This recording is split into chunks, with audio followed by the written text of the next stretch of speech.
আওয়ামী লীগ নিষিদ্ধ না হলে দেশে কোনো নির্বাচন হবে না এমন হুঁশিয়ারি দিয়েছেন জাতীয় নাগরিক পার্টি এনসিপির নেতারা। বিচার ও সংস্কারের নামে মানুষ রাজপথে নেমেছিল বলে জানান দলের প্রধান নাহিদ ইসলাম। বলেন, জুলাই অভ্যুত্থানের নাম ভাঙিয়ে একটি মহল মামলা বাণিজ্য চালাচ্ছে। আওয়ামী লীগ নিষিদ্ধের দাবিতে জাতীয় নাগরিক পার্টি এনসিপির বিক্ষোভ সমাবেশ। জুমা নামাজের পর বাইতুল মোকাররমের দক্ষিণ গেটে ছোট বড় মিছিল নিয়ে সমাবেশে আসেন নেতাকর্মীরা।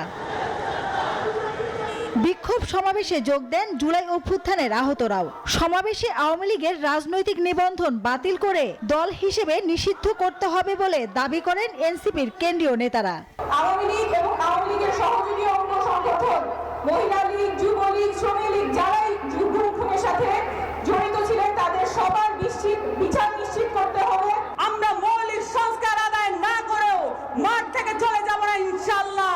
কোনদিন আওয়ামী লীগ রাজনীতি করতে পারবে না। আমরা রাজপথে থাকবো ইনশাআল্লাহ। গণহত্যাকারী দল আওয়ামী লীগকে বিচারের আওতায় আনারও দাবি জানান দলটির নেতারা। আমরা এই বাংলাদেশে খুনি সন্ত্রাসী আওয়ামী লীগের নিষিদ্ধ চাই কিনা, আমরা খুনি হাসিনার ফাঁসি চাই কিনা। আমরা আমাদের সিদ্ধান্ত জানিয়ে দিচ্ছি, আওয়ামী লীগকে নিষিদ্ধ করতে হবে। জনগণের হাতে যদি আওয়ামী লীগ পড়ে, আওয়ামী লীগ বাংলাদেশে আস্ত থাকবে না। এনসিপির আহ্বায়ক নাহিদ ইসলাম জানান, বিচার ও সংস্কারের জন্যই মানুষ রাস্তায় নেমেছিল। বলেন, জুলাই অভ্যুত্থানের নাম একটি মহল ভাঙিয়ে মামলা বাণিজ্য চালাচ্ছে।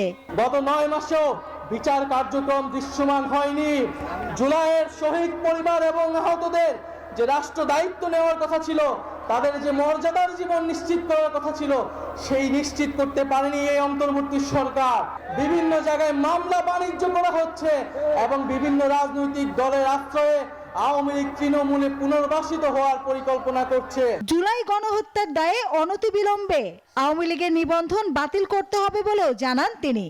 অবিলম্বে আওয়ামী লীগের যে নিবন্ধন, সেই নিবন্ধন বাতিল করতে হবে। নৌকা মার্কাকে বাংলাদেশ থেকে নিশ্চিহ্ন করে দিতে হবে। আওয়ামী লীগকে রাজনৈতিকভাবে নিষিদ্ধ করে দেশের মৌলিক সংস্কারের পরই কেবল জাতীয় নির্বাচনের আয়োজন করতে হবে বলেও জানান দলটির নেতারা। মাসুদা লাবনী, নিউজ 24, ঢাকা।